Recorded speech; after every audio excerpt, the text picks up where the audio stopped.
Hey, salut! Faire un partenariat. Est-ce que c'est une bonne idée pour toi? Ben, tu sais quoi? J'ai réalisé aujourd'hui que ça faisait plus que 14 ans que j'étais en affaires. 14 ans. Il y a des gens qui arrivent, que c'est une mode, qui disparaissent. Moi, ça fait 14 ans que je suis en affaires. C'est hallucinant. Puis, je dis merci à la vie. Mais j'ai passé à travers une tonne de défis, une tonne de péripéties. Puis, je me suis dit que je ferais une petite capsule pour te parler d'un truc particulier, les partenariats. J'ai beaucoup de mes clients qui parlent souvent, disent je suis pas prêt à me lancer en affaires tout de suite, là. Je vais me trouver quelqu'un. En fait, j'ai quelqu'un en tête avec qui je veux faire un partenariat. Et souvent, les gens, ils voient ça comme si c'était un miracle, une solution facile, comme si ça allait régler tous leurs problèmes et que soudainement, ils allaient réussir en affaires. J'ai eu quelques partenariats dans ma vie en tant qu'entrepreneur, certains dont je suis particulièrement heureux, comme le plus récent avec mon amie Véronique. D'autres que, en rétrospective, je réalise que je ne suis pas rentré dans le partenariat pour les bonnes raisons. Puis ça, c'est un des points principaux que je veux t'adresser tout de suite en commençant. Pourquoi tu veux un partenaire? Pourquoi tu veux avoir un partenariat sur un projet, sur un programme, sur un produit ou même pour ton entreprise au complet? Souvent, trop souvent, les gens veulent un partenaire parce qu'ils ne se sentent pas assez. Ils ne se sentent pas assez bons, ils ne se sentent pas assez compétents, pas assez confiants. Ils ont l'impression que la personne, en fait, va un peu les sauver. C'est un peu comme quand on tombe en amour parce qu'on a des blessures, puis on essaie d'aller chercher quelqu'un qui va nous aimer, mais nous, on ne s'aime pas. C'est la même chose. Donc, quand on part en affaires, en partenariat avec un besoin à combler, au lieu de une complétion qui fait exploser les choses, je vais t'en parler tout à l'heure, ben, on part sur un mauvais pied. On part d'une mauvaise façon et on risque d'être déçu. On va rapidement trouver des défauts, des problèmes, des manques d'alignement avec l'autre personne. C'est pas nécessairement le problème de l'autre personne, c'est juste que toi, quand tu te lances comme ça, parce que tu as l'impression que l'autre va te sauver un peu, ou tu as l'impression que tu peux pas y arriver par toi-même, ben, tu te retrouves dans la merde, un peu dans l'eau chaude. Alors moi, c'est des choses que j'ai vues souvent, vraiment souvent, et je te le recommande pas. En fait, ce que je te recommande, c'est de prendre le temps de faire une petite introspection avant de te lancer en partenariat, de voir pour quelles raisons tu veux faire ce partenariat-là. Je vais te donner un exemple positif. Quand est-ce que tu sais que c'est un bon partenariat? Un bon partenariat, c'est quand toi, tu réalises que, tu sais quoi, j'ai essayé plein de choses, j'ai fait plein de choses, j'ai eu des bons résultats, certains résultats, pas nécessairement des résultats stratosphériques. Hey, salut Viviane. Mais je réalise que, tu sais quoi, c'est pas le truc le plus fort, cet aspect-là de la business. Peut-être que si je trouvais quelqu'un qui pouvait m'aider, m'accompagner, qui serait vraiment fort dans ce truc-là, et avec qui je m'entends bien, et avec qui on a une vision à long terme similaire, là, ça peut fonctionner. Je te donne un exemple, le partenariat que j'ai avec Véronique en ce moment. On se rejoint sur plein de points, on est des super bons amis et on est très complémentaires dans notre façon de travailler. Et ça aussi, c'est un autre point super important. C'est important que quand tu travailles avec la personne, ce soit fluide. Et il ne faut jamais que tu aies l'impression que tu en fais plus tout le temps que l'autre. Parce que si tu as l'impression que tu en fais toujours plus que l'autre dans ce partenariat-là, tu vas te retrouver dans une frustration qui va juste grandir et grandir et grandir. Donc, c'est important d'avoir des bonnes communications, d'expliquer nos attentes, d'expliquer nos priorités et nos valeurs dans la façon dont on veut travailler avec cette personne-là et voir si les deux personnes s'enlignent pour aller dans la même direction. Parce que ça aussi, c'est une des choses qui peut changer. Tu le sais, la vie, c'est pas linéaire. Hein? Des fois, la vie nous met sur un chemin, on avance, on avance, on avance. Mais éventuellement, la vie nous dit, tu sais quoi, il est temps de tourner. Il est temps de prendre un petit virage.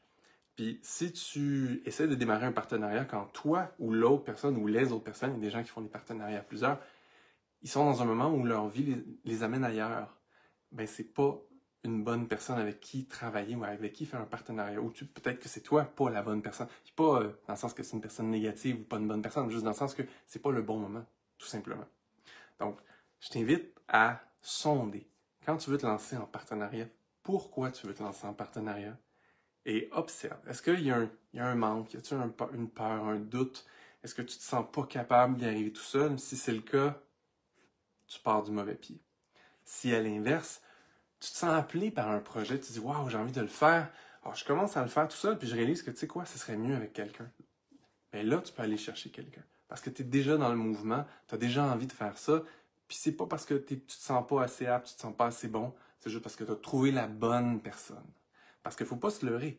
Des fois, on se dit, je vais prendre un partenaire, Mais c'est juste parce qu'on se dit, ah, j'ai pas l'argent pour payer un expert pour m'aider.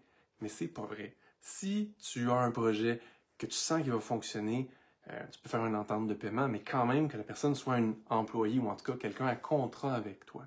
Et non pas nécessairement un partenaire à qui tu donnes de l'équité. Parce que si tu donnes de l'équité, donc un pourcentage ad vitam aeternam des revenus ou en tout cas quelque chose comme ça, tu risques de te mettre les pieds dans les plats. Et si c'est pas la bonne personne, mais tu te dis juste, ah, c'est parce que je peux pas la payer, je vais donner de l'équité, tu te retrouves un peu pris avec quelqu'un qui, si tu avais eu le choix, là, tu lui aurais pas donné de l'équité. Tu l'aurais juste payé comme n'importe quel contractuel en lui disant, tu sais quoi, j'ai besoin d'aide sur ça, viens m'aider, viens faire des capsules pour moi, ou viens faire de l'enseignement pour moi, ou viens m'aider à créer ce truc-là, mais après ça, c'est fini, c'est mon affaire, c'est mon projet, je vais me continuer avec. Donc, ça revient toujours à te questionner. Pour quelle raison tu le fais? Est-ce que tu donnes de l'équité parce que tu penses que tu peux pas la payer? Mauvaise raison. C'est vraiment, retourne à l'intérieur de toi et dis-toi, si ça dure 10 ans, là, ça, est-ce que je vais encore triper? Est-ce que je vais être vraiment content? Puis mon dernier point là-dessus, c'est, au début, souvent, c'est fleurs bleues, fleurs roses, on est bien, c'est joyeux, on est emballé par le projet, donc tout va bien.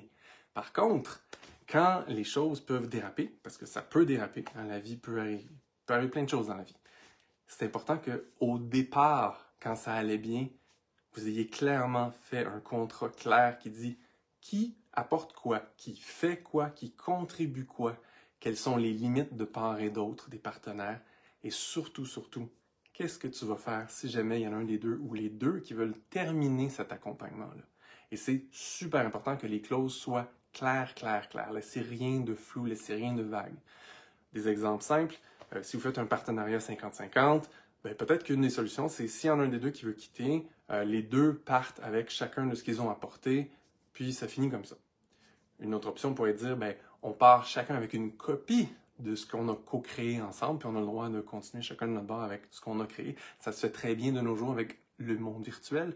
Tout ce qu'on crée, surtout si tu es un solopreneur dans le monde numérique, il n'y a pas de choses physiques réellement. C'est vraiment surtout du contenu, peut-être de la propriété intellectuelle qui est numérique, donc tu peux partager ces choses-là facilement. C'est pas comme si tu avais créé une usine, puis là, une usine, c'est dur à séparer en deux, mais tu peux faire ça. Sinon, tu pourrais dire, ben, ça s'arrête. C'est tout, on n'a pas le droit de continuer ni un ni l'autre avec ça. Ou il y en a un qui doit racheter la part de l'autre, puis le calcul de combien ça vaut est clairement défini à l'avance, avant que ça arrive, tout ça. Bref, tu veux éviter de te mettre dans l'embarras si jamais ça ne fonctionne plus. Parce que quand ça ne fonctionne plus, souvent, les émotions et les sentiments sont moins bons. Donc, on se sent moins porté à être généreux ou compréhensif. Donc, si tout est écrit, il n'y aura pas d'obstination, ça va être clair. Tu vas pouvoir juste suivre le processus que tu avais nommé. Si tu as des questions à propos des partenariats, je ne suis pas un expert légal, je t'invite à prendre tout ce que je t'ai dit comme juste un partage de mon expérience. Même si ça fait 14 ans que je suis en affaires, je ne suis pas un avocat. Donc, prends ça avec ta propre responsabilité, tu fais tes décisions.